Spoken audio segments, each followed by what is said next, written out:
Welcome to Houston Sports Talk with your host, Robert Land. Thanks for checking into the best Houston sports podcast. Robert with my co-host, Sports Radio 610, Shaun Bijani. In this one, we preview Texans-Browns, wonder which Texans high draft pick is looking more and more like a bust, and look at the big Rockets' positive development in the last few games. And Shaun, no CJ Stroud again Sunday. How surprised and concerned are you right now about him? I'm a little surprised because, we know how hard his head hit the ground. I mean, we could all see it.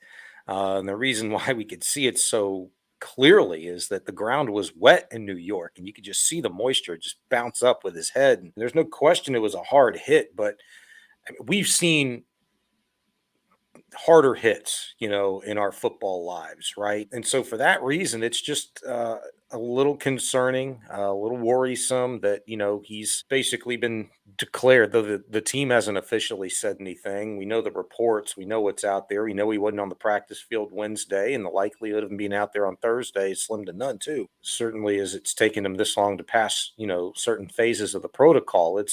It's surprising in that regard, but it's absolutely the right thing. You look back and see, how the team has handled concussion situations before. And while every concussion is different to its own individual, so it's almost a couple of weeks, with the concussion. Wasn't seen in the locker room, wasn't seen on the field, not even a side field. So I think they're just doing everything they possibly can for what's in the best interest of the individual. And who that individual is counts even a little bit more. Yeah, and the thing about it is you just haven't even seen much of Stroud yet. It's taken a little bit longer time, and you wonder, Shaun, there was a couple of pretty hard hits that he took.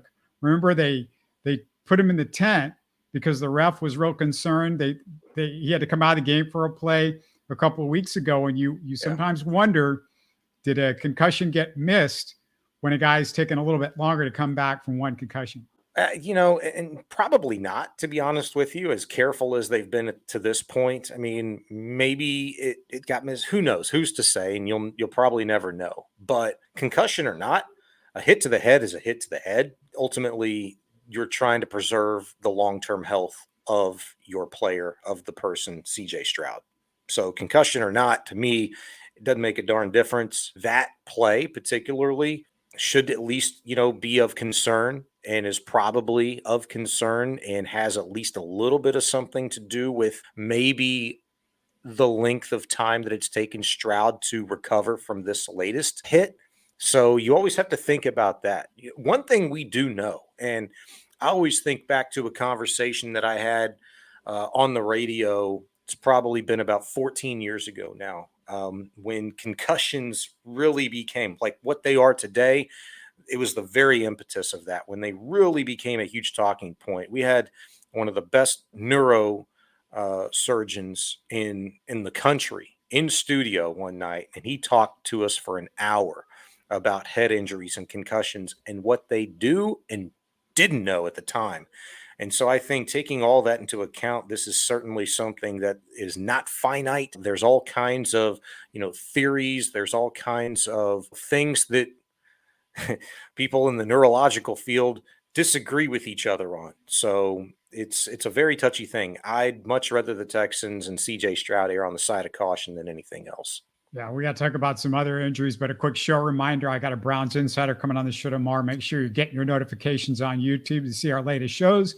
Because of the holidays, doesn't look like we're going to do a live Texans postgame, but look for a postgame wrap on Tuesday, the 26th. Apologies for the delay there. Let's get back to the preview. Shaun, you hearing anything about the injured Texans returning as we sit here Wednesday evening? Anderson, Nico, Fant, Jimmy Ward, etc.? No, I asked D'Amico Ryans about all of those guys today, and he gave me the standard, we'll see how they progress throughout the week. What should be looked upon as a good sign, at least in terms of one of those gentlemen that you mentioned, maybe two. I think you might have mentioned another one, Nico Collins and George Fant. Fant was a limited participant at practice today, along with Nico Collins. Nico's a big one, obviously, because even if CJ Stroud was quarterbacking this football team this weekend against the Browns, even if you would have quarterbacked last week, not having Nico Collins is a big deal. It changes what you can do, what's available to you. It's basic. Everybody knows that. The fact that Nico Collins was not visible during the media portion of practice today, kind of curious, but him showing up as a limited participant on the practice report, that's a positive. That's huge. That's the first time we'd seen him in literally a week. He was out catching passes on the side last Wednesday, but that's it. Didn't participate the rest of the week, and they're erring on the side of caution with his second calf injury sustained this season. So hopefully he has a good week of practice and can go on Sunday, because that could be a big time difference maker, regardless of who's at quarterback. And I think we know who's at quarterback. Yeah, Charlie Heck and George Fant, both of those guys are free agents. Who do you think the Texans would be most likely to re-sign? Heck looked good. Fant obviously looked great all year, at least looked solid. And who would you want to re-sign of those two guys?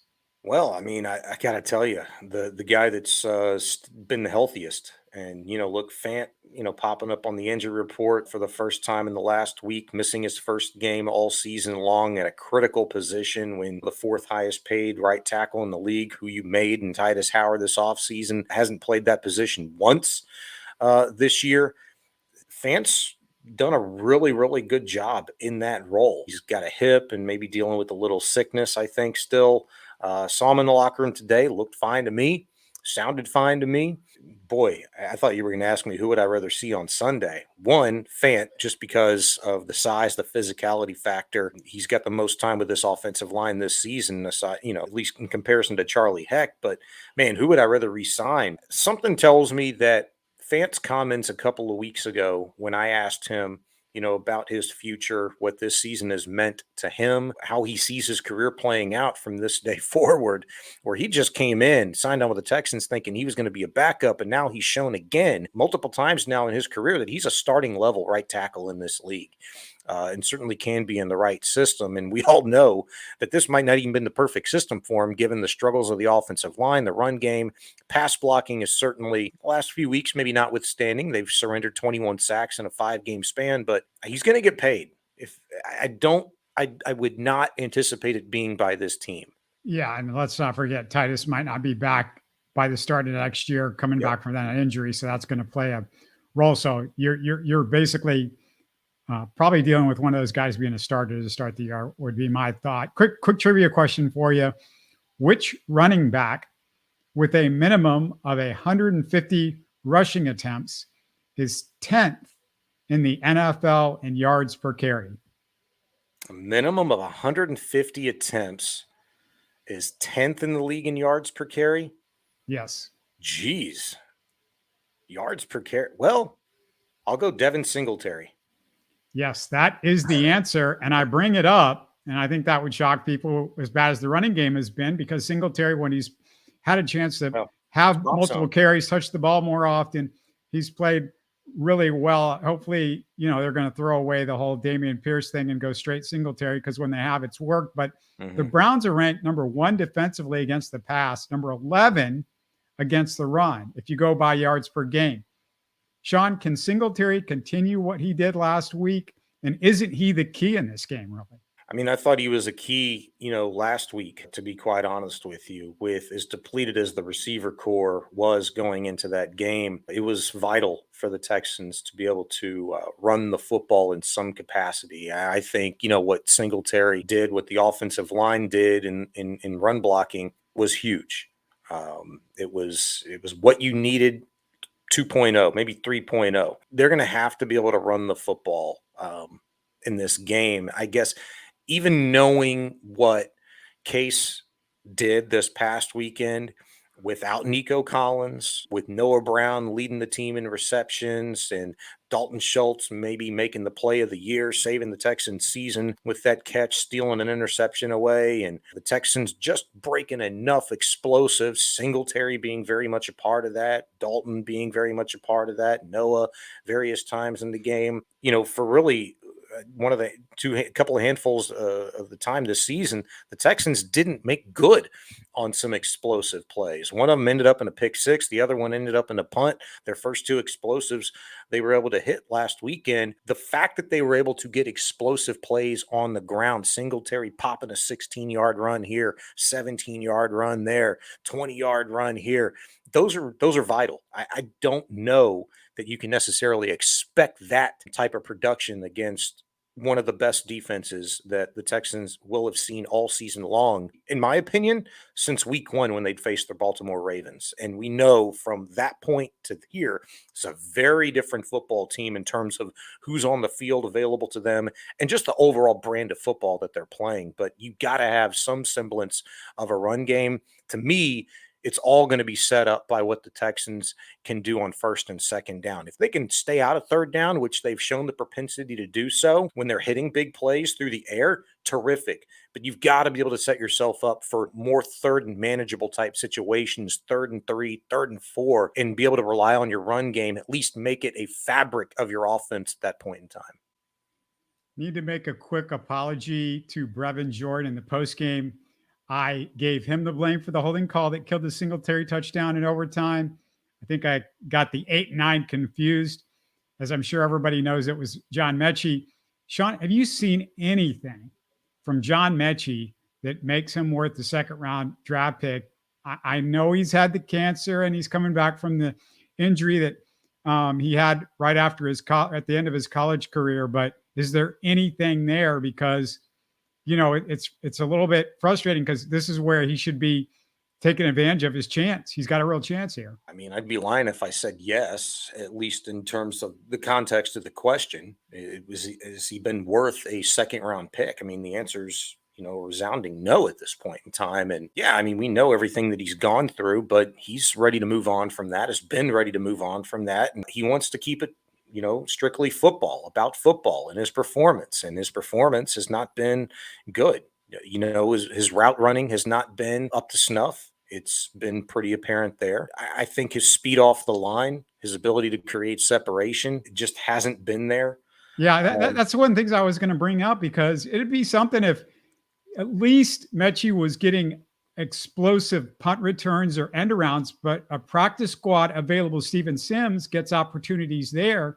And if you notice, outside of Nico and the veteran Robert Woods, Slowick's taken a shot with every receiver in the run game on those end around and reverses except Metchie. Yeah, and I think there's a reason for that. I mean, look, if he's not showing that quickness and ability to make guys miss off of the line and create separation, then he's probably not going to do that when the defense is kind of loaded up and kind of knows what's coming. And look, those end around plays, some of the jet sweep stuff like that, the fake reverses, counters, whatever you want to call it, that's in large part due to, blocking. Blocking has got to be there, particularly on those types of plays. And I think back to some of the ones that we saw Tank Dell be successful on. That sucker looked like you were playing easy mode on Madden and just hitting that little spin move, that spin stick on your PS5 controller, man. I mean, he was juking dudes, jump cutting, 360 in, just sticking his right foot in the ground, bam, getting upfield going and showcasing that world-class quickness. A lot of people knew he'd already possessed, from his time in college. And Bobby Slowick said something really curious to a lot of people, everybody really, last week, when he was asked about John Metchie. I asked him the question, actually, in relation to Nick Casario's evaluation of Metchie coming out of training camp, when Casario flat out said, hey, he's worked hard, but he looks like a guy that hadn't played football in 18 months. I asked Slowick, I was like, well, how much of the gap do you think Metchie's closed from that point in September to now? And Slowick said quite a bit. Slowick said he's looking more and more like the receiver that was at Alabama.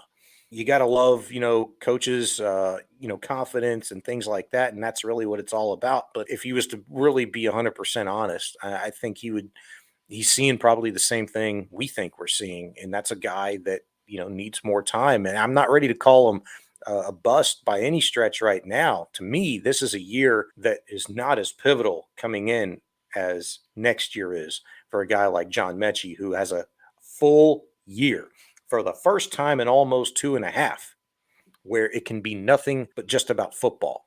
Mind you, it wasn't just the cancer. They also drafted a guy who was coming off of ACL tear. And so you get this year under his belt. This offseason's huge for Metchie. Next training camp, preseason, regular season, that's the vital one for John Metchie. You looking at any other angles for this Browns game? The only other notes that I got, the bad news, the Texans have a 2-5 all-time record versus Joe Flacco. Now, this is a different Joe Flacco than they faced the other times. It's a much older Joe Flacco. But the good news is they have a 3-1 all-time record on Christmas Eve. So Santa has been good to them. They've been nice and not naughty for the most part. And the last 3 times they played on Christmas Eve, they won, including last year. Yeah, I think there's very little minute things that matter in relation to like when they're playing and who they're playing against, who they're playing with. And I say that because, look, the head-to-head records between Keenum and Flacco mean literally next to nothing. I mean, the one thing that you have to really look a little bit deeper into is, well, you know who Joe Flacco is as a 38, 39-year-old, however the heck old he is. I think he is 38, 39, right? He's got about 3-4 years on Case. He's been around. Yeah. You know what kind of quarterback he is. So you know what to expect. You maybe know tendencies. You know what he's willing to do. And certainly with the personnel that he has at his disposal right now, you know what his limits are. But he's also shown that, he's not afraid to take deep shots. That's what you have at your disposal with this Cleveland Browns offense. They're going to give their guys opportunities to make chunk plays in the air. Look, it's small sample size, but the Browns have shown the propensity to do that. The one outlier, if we're talking about just Texans to Browns and what they've done this year, the Browns have been a very opportunistic defense. They're 6th in the league in turnovers created per game. They do it both in the air, picking the ball off. They've been a very physical football team, create fumbles, have had opportunities that way as well.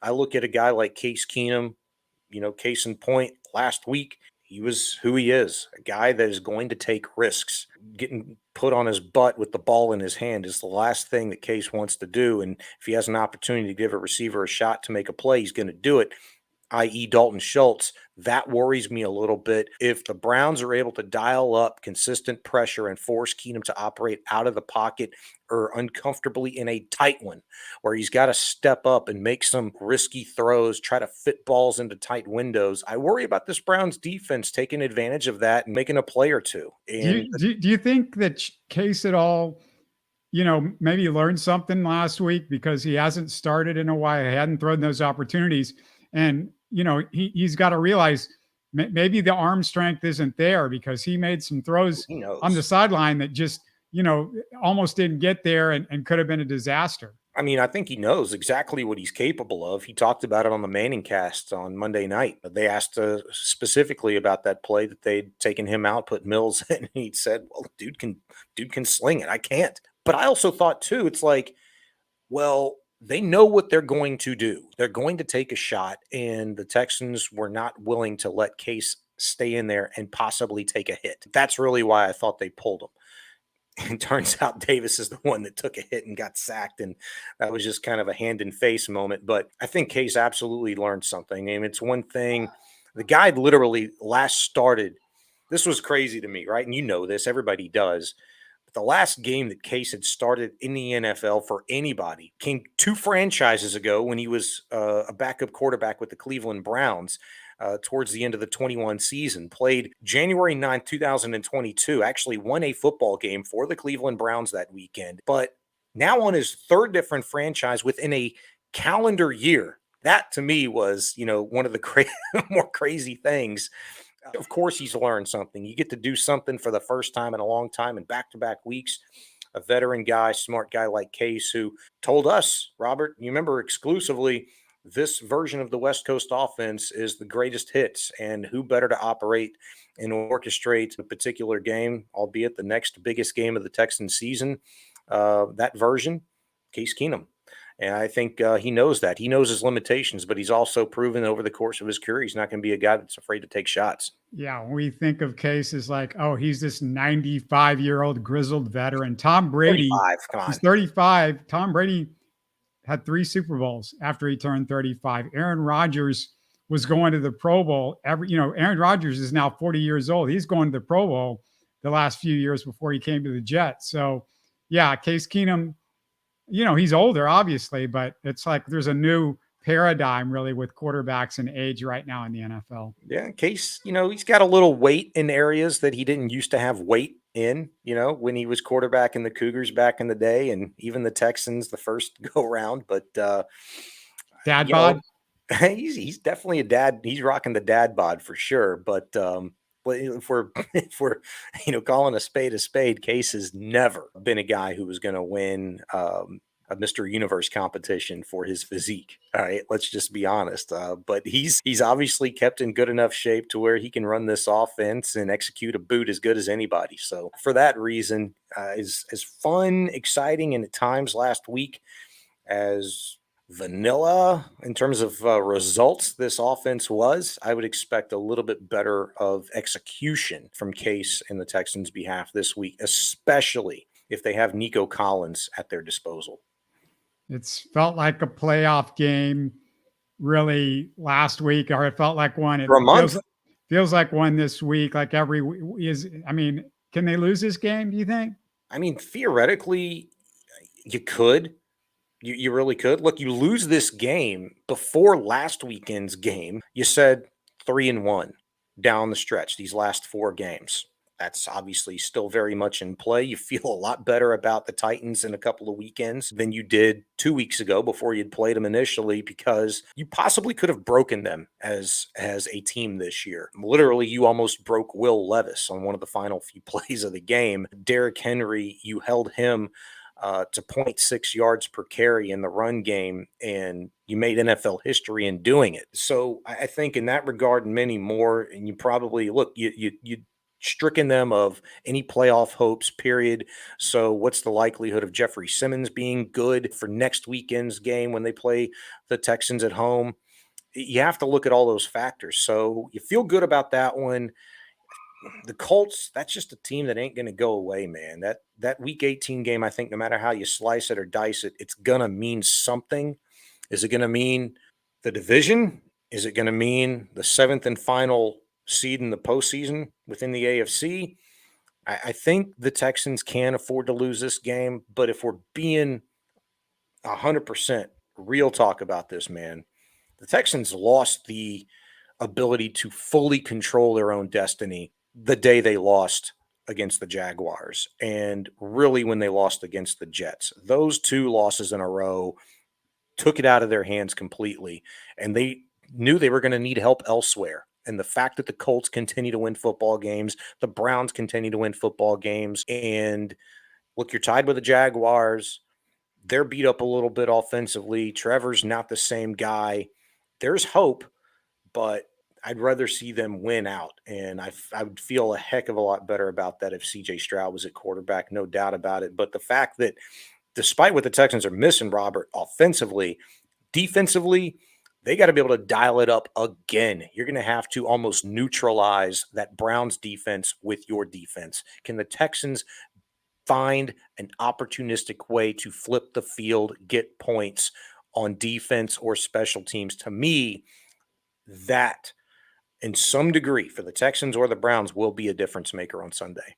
Yeah, it's just kind of oppositeville too, because they just went against a rookie. Now they're going up against a super old veteran. So he's going to know a little bit more about what he's doing, but he did have 3 interceptions last week. So we'll see. Shaun, because I have no Rockets guest plan this week, I want to do a quick thing that's got me pumped with the Rockets. And who doesn't love Tari Eason?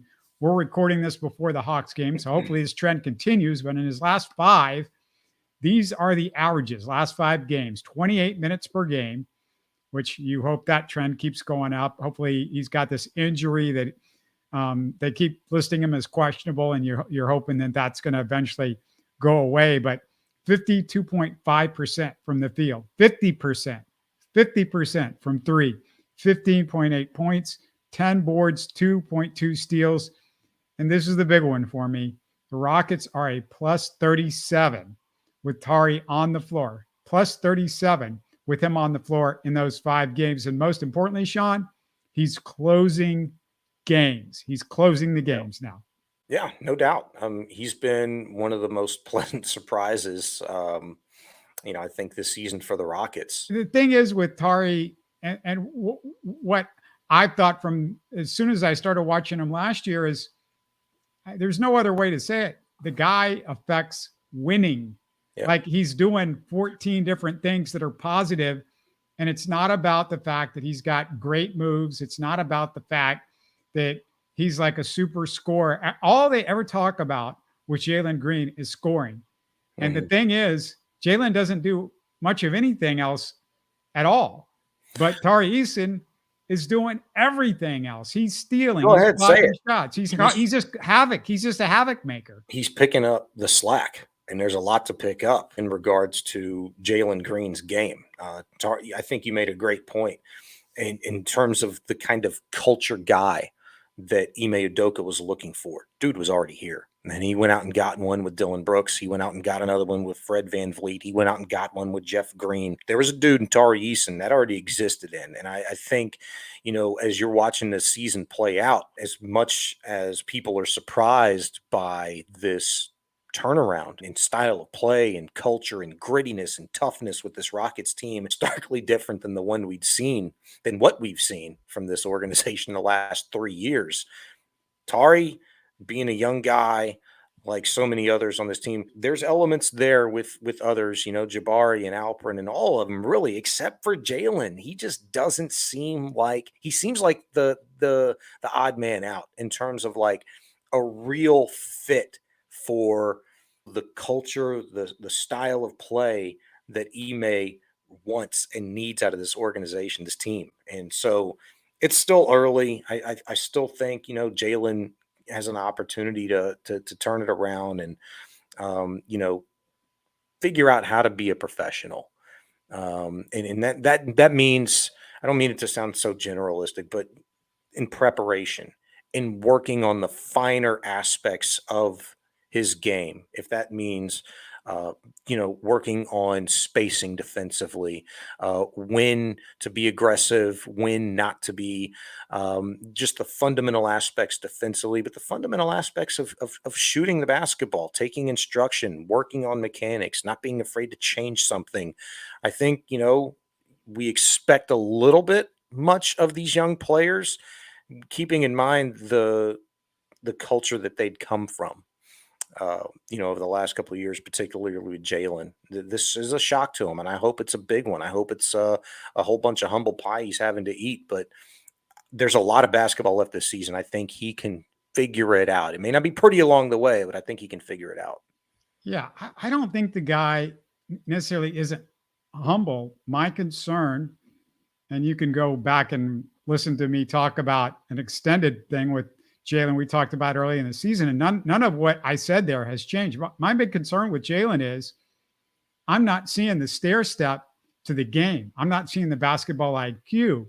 He gets shots. He gets open shots because, he's so quick and, he's so athletic. He gets a lot of open shots. Now, unfortunately, not near the basket, and he doesn't know how to finish around the basket in traffic, and that's something hugely important. You want to see a guy that pretty much is the same size that's doing that finishing around the basket. He just got back in the game last night, Ja Morant. I mean, they're about the same size. Ja knows how to finish inside. He figures it out. Jalen just can't do it. And maybe Ja's like a hair more athletic, but they're both super, they're both super athletic. But the thing with Jalen is, his defense is a little bit better. I mean, it couldn't get worse. He's actually trying this year, thanks to Udoka. His rebounding's a little bit better. That's something that should have been much better the last 2 years. Again, Udoka's kind of forcing him to rebound and get in there and do that. But I never see him as elite at any other skill except scoring. And that's my big concern with Jalen is He's too small to be a great defensive player. He doesn't have the body to be a great defensive player. He's not, going to be a great rebounder. His vision is not anything special. So as a passer, you're not getting that. And so if you're talking about this guy turning into an all-star or a superstar, whatever your goal is with him as far as the big level, it's not going to happen, because if all you do is score and that's your one elite skill, that's not good enough. And as far as shooting is concerned, his shooting hasn't changed at all since the first day he came to the Rockets. The numbers are identical. They didn't change last year. They haven't changed this year. He's streaky and he's not consistent, and his jump shot is not exactly visually great. I mean, the form and everything like that, maybe that can improve a little bit. I know they've tried to improve it, but we've gone through a couple of coaches now, and I'm at the point with Jalen I'm at the point with him. I don't want him traded because his value is worthless right now. But, if Amen was playing the last few months instead of being injured and then sick, then Jalen would be in deep trouble right now as far as minutes concerned. And the minutes would be, escaping Jalen right now. And I personally believe that once Amen gets back, the minutes need to go down with Jalen until something changes with his game. I mean, his minutes, Amen needs to take a lot of those minutes away, because look, he can't finish a game. And the Rockets, they were great, Sean, earlier in the year starting games, but the last few games, they're terrible starting. And who am I going to put that on? It's probably not Van Vliet. It's probably not Dylan Brooks. Now, Şengün, he's dropped off some, and that's a concern, and he hasn't started off games well. But the guy that, never starts off the games well, seemingly, is Jalen Green. Yeah. I think that's really a mark of, you're talking about from a team-wide standpoint, what we've seen of this Rockets, this version of the Rockets is a mark of a young team, where they've struggled consistently with the way that they played at home, which has been terrific, versus on the road, the start and the end of games. It's just about being consistent and being mentally prepared and learning how to do that. Right. And it's a process. The beautiful part is they've got more than 17 games to do it, unlike the Texans. Right. And that's what kind of makes what D'Amico's been able to instill culture wise with that football team dealing with 53 and many variations of a version of a 53 man roster on a given week. The Rockets, it's a long season. That's why I'm really, really excited. Hopefully Amen can come back and he's, healthy, and he earns those minutes and earns the opportunity to make Jalen sweat a little bit, because we know this, the Rockets have the coach that's not afraid, to treat these boys like men, right? He's going to play the best five, period, and the ones that deserve to play, the ones that are going to give him the best chance to win. And if Amen earns that, then he's certainly going to get those minutes, and maybe even in crunch time, if he earns that opportunity over a guy like Jalen, who, as you mentioned, there's a reason why he's not, trending to be an elite player or a complete player right now, because of his streakiness. So I'm looking forward to the rest of these, 55, 56, 57 games, whatever it is left in this season, because of that growth factor. There is a lot of room to grow with who you already have wearing a Rockets jersey. And Jalen Green has a lot to prove to a lot of people, that he can be very much a part of this future, because right now it doesn't appear that, he's the best fit like the others are. Yeah, you talk about consistency in young guys.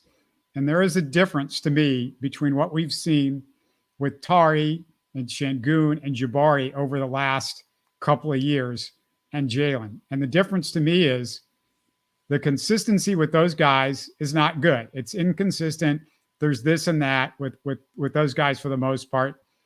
Tari recently obviously has been about as consistent as anybody, but still, you've seen the ups and downs with those guys. Yeah. But what I haven't seen from Jalen, which I have seen from those guys, is you'll see a jump here. Like they'll fix some issues. They'll get better with issues. And outside of the defense and rebounding, which has just was flat out effort the first 2 years under Silas, that was a Silas issue. Other than that, I'm looking for what Jalen has gotten better at. And especially offensively, because that's his calling card. And I just don't see it. Whereas, Şengün, you see him fixing his turnover issues for the most part. He has his games, but he's fixing that. And he's fixing defensive issues, and it's getting better. He has moments, but it's getting better. Jabari, same story. We saw the rebounding uptick. At last couple of games, he hadn't been all that great, but the stuff is like you're seeing the ladder. And you know how it is, Shaun. You coach kids. Sometimes the ladder isn't even. You go up 2 steps, you drop a step. You go up 2 steps, you drop a step, and whatever. The problem is Jalen. I don't see the up 2 steps. I just see a very level thing with Jalen. I just think he cares so damn much about, being a scorer and being a dude, offensively, that when he struggles, when he's having a bad night, he lets it affect the rest of his game. Şengün does too. When he's got offensive issues, he does too. And, you could see Udoka talking him through it during games and stuff like that. But the problem is Jalen just isn't on as much as Şengün. His offense isn't as good as Jalen has been on a consistent basis. Sure. Some guys you can reach too, and some guys you can't. Some guys, make it a little bit more difficult. It's harder. And Şengün's got that confidence. That guy has got more confidence than Jalen. There's just something you have to believe that you're going to make the next shot every single time. And it's a lot of times you just don't feel like Jalen's. But sometimes, and this is an area of the game that Jalen can improve upon is, sometimes you don't need to take that next shot. Doesn't matter how wide open you are. Sometimes maybe you need to find your way, let the ball kind of come to you, right? Sometimes you got to be able to realize, let me find a way to get a play for somebody else. There's a better option out there. And if it's meant to be, it's meant to be. And maybe that's an area of his game that, comes a little bit faster than maybe his shot does. Because that's why I say it's a long season. There's an opportunity to kind of work through some kinks here and there, make an adjustment or two. But we know this. 9 times out of 10, that's going to come in the offseason, man. When you're shooting 300 shots a day and you're working on something, and then you're putting that in the practice. Generally, that's not going to come in the heart of a season. You don't have a lot of time for that, or at least as much time. It's very difficult to change what you've done for such a long period of time in the heart of a season with so much other stuff going on. But I think Jalen can significantly improve in other areas, which would ultimately help his offensive game. And maybe it's not going to come via the perimeter, but there's no reason that he can't be a better finisher of the basket. There's no reason that he can't get the ball in more opportunistic situations when he's given it up. It's moving away from the basketball and letting the game kind of come to you in a different area instead of, forcing your way in, pushing the envelope as much as he does. I think he cares so darn much about that it does hinder him in other parts of his game.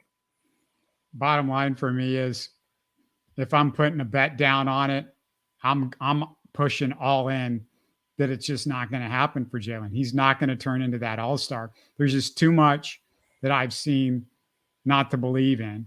Again, don't trade him. Too much talent, and he's too young. I'm not closing the door on that just yet. Yeah, if I'm betting, there's still a chance that he could be something. But again, what is he gonna do besides score? What is there more to his game?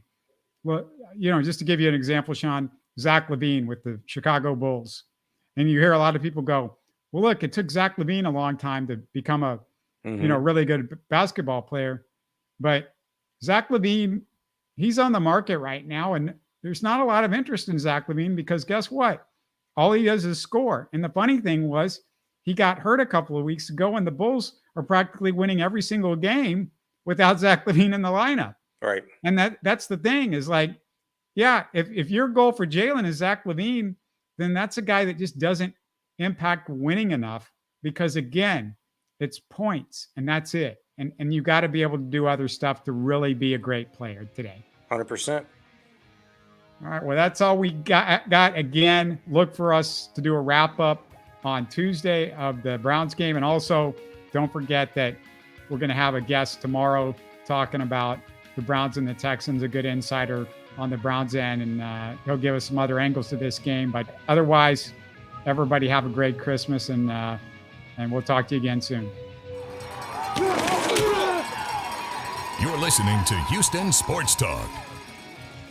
Hey, don't forget to support us by subscribing and commenting on YouTube. You can always listen to us on Spotify, Apple, or your favorite podcast app. Tell your friends about us and share our show links on social media. Spread the word, everybody. Thanks for listening.